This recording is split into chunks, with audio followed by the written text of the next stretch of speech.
Next time we are in Naivasha, tutafanya baraza alafu tuende kijiji. Na vile mnajua mimi ni mtu wa kwenda huko mahali mambo iko huko. Sababu so wale ambao wanasema oh I'm technocratic, I will not campaign, tukutane kwa kiwanja. Tukutane huko. I will wear my sketchers and I will go to every village in this country, talking to Kenyans and seeking their vote and their support so that we can change our country. Tafadhali, let us now drive the voter registration. I agree with what Maju said. Tunaweza kuongea hii maneno kuanzia sasa, kesho kutwa, but if you don't have your vote, you know, the voters in Botswana achieved their dream through the vote. The voters in Malawi have achieved their dream through their vote. Ile itatusaidia because we are a democracy. Ni kura yetu. Sababu hiyo ndio namna ya kuwaweka viongozi ama kuwatoa viongozi. Kwa hivyo tafadhali tufanye kila tuwezalo kuhakikisha kwamba we have registered to vote. I'm told, nimekaa hapa, I've already been told by young people here that IBC is having single registration centers in the constituencies. I am going to make proposals to your leaders, Dan, on how we are going to do this. And even we in Jubilee will find a way of providing support to this. Because I believe in this. Let us not whine and moan. Let us find solutions. You know, one great leader said, don't agonize, organize. Yeah, don't agonize, organize. Tujipange kwa haya maneno. Na tunaweza kujipanga, tuongee na wale wa IBC, na mobilize vijana in one center, 2,000, 3,000, watu wa IBC wanakuja hapo, wana register the whole day. Even if it's a single registration point, akienda from center to center, na sisi we participate and help in mobilizing, we'll get the votes and the numbers that we require. So that tusiwe victims, wa kusema tu hawajakuja kwetu, wako mbali. We can work on a program, especially the aspirants who are here, we can work on a program that is facilitating the registration process so that we register many of us as voters. Because let us not complain and blame them.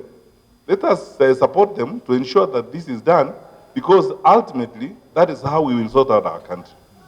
However, there is also something I've heard about ID cards. There are places where people have no ID cards and so on. I will work with the leaders of Jubilee and the leaders of the opposition. We will review that situation in the country. Ikishindikana kama ni Kiswahili inafanywa, people are denied ID cards so that they don't register to vote. We will organize one day. Tutajipanga. Yeah. We will organize one day. I mean, people are not going to play this kind of silly games and go on with it. Yeah. We will organize. People must understand one thing. Kenyans have come to a point where they want to manage their country and they would like their country to be managed sensibly. So those funny games that are being done of registering, I don't know who, and then people every time are making trips to administration centers and they're being told funny stories like, oh, your ID has not come. I mean, tafadhali, kwani ID inatolewa mbinguni? Leo lazima uende kukuja. Hapana bwana. We organize. First of all, the first step is to be orderly, to be focused and respect the institutions. Step 2 is to push to ensure the right thing is done. But step 3, we should not lose our responsibility to demand and force things to be done the right way.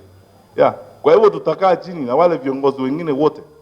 Tukubaliane, tukiona kama hii ni game inachezwa namna hiyo na mchezo wa kuhakikisha kwamba people don't get IDs, tutajua vile hata sisi tutafanya.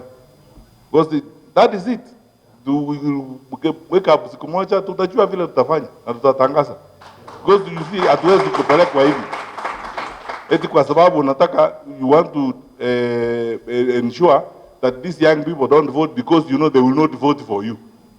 So you want to make sure that they don't get ID cards and you keep lying and pretending about it. You know, there are things that people talk about these countries that amaze me. You know, how can you talk about printers and they don't know what paper in Kenya, 62 years after independence? Unajua, hata ujinga, unahitaji kuheshimu common sense. Honestly. So, acha tufuate, kwanza tufuate sheria vile iko. tuende step ya kwanza, because we want to be responsible citizens. Tufuate sheria vile iko. Step ya kwanza sisi tuende tutafute vile tunaambiwa. Step ya pili tutumie structures zile ziko to ask the right questions as law abiding citizens. Lakini ikifika step ya tatu kama ni mchezo, sasa surely tutakaa tukichezewa namna hiyo? Hapana. Lazima tutajua namna ya kuendelea mbele. Thirdly, nakubaliana wewe, tuheshimiane. That is it, tuheshimiane. Wafanye kazi ya uongozi na sisi tufanye kazi kama wananchi. Yeah, and responsible citizens, sisi tulipe kodi, tufuate sheria, tuweke amani, hiyo ndio kazi yetu. Lakini hawezi kuwa eti tufuate sheria na wao ni kutuchezea.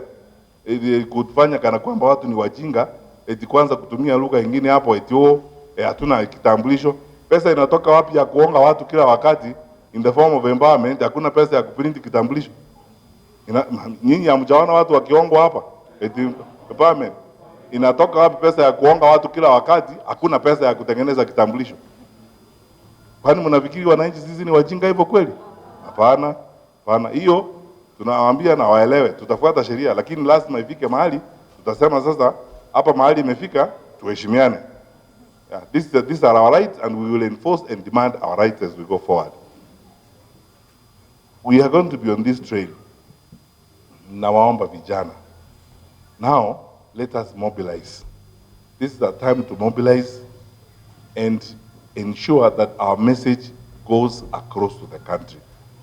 I am happy about all the comments that you have given me.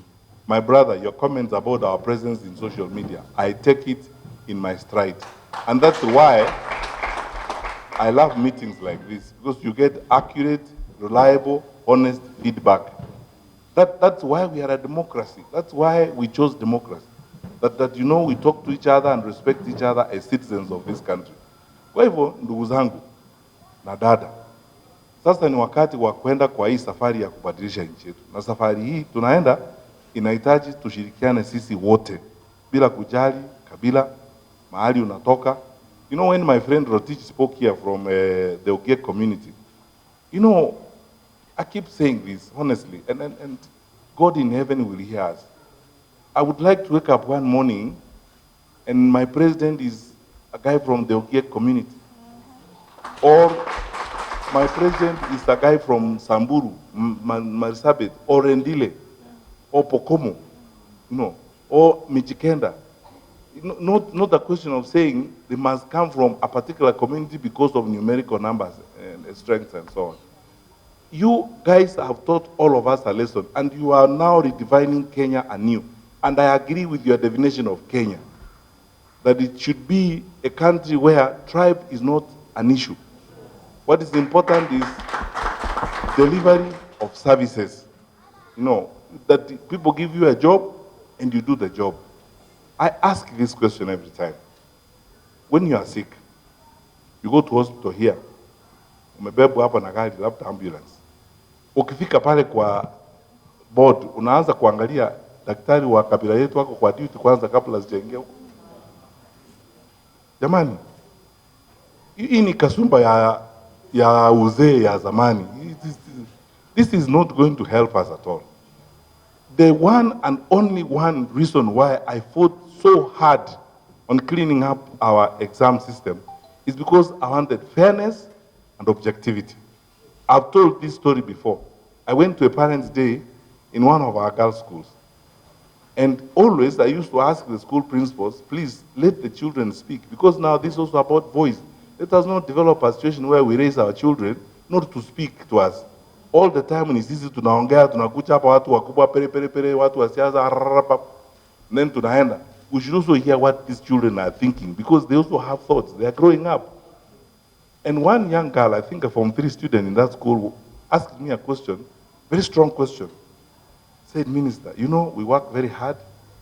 Some of the courses we're interested in the universities have got very few places. People from some schools pay money, and they are the ones who get the A's and the A minuses.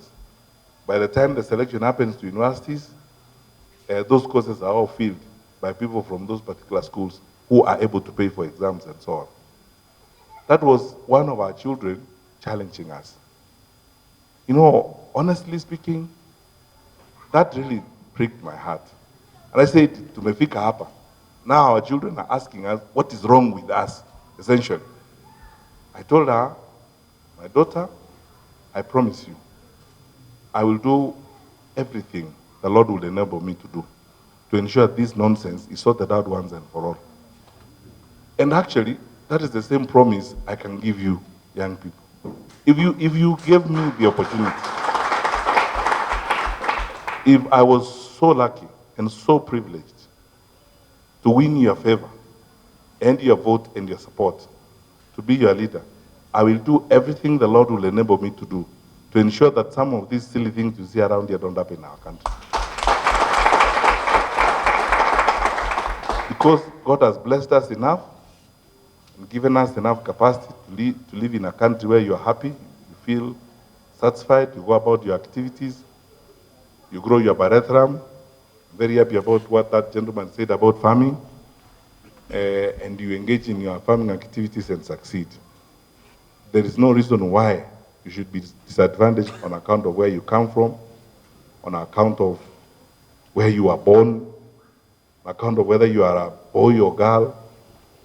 Those types of things should not matter now. And let us go forward and work that way.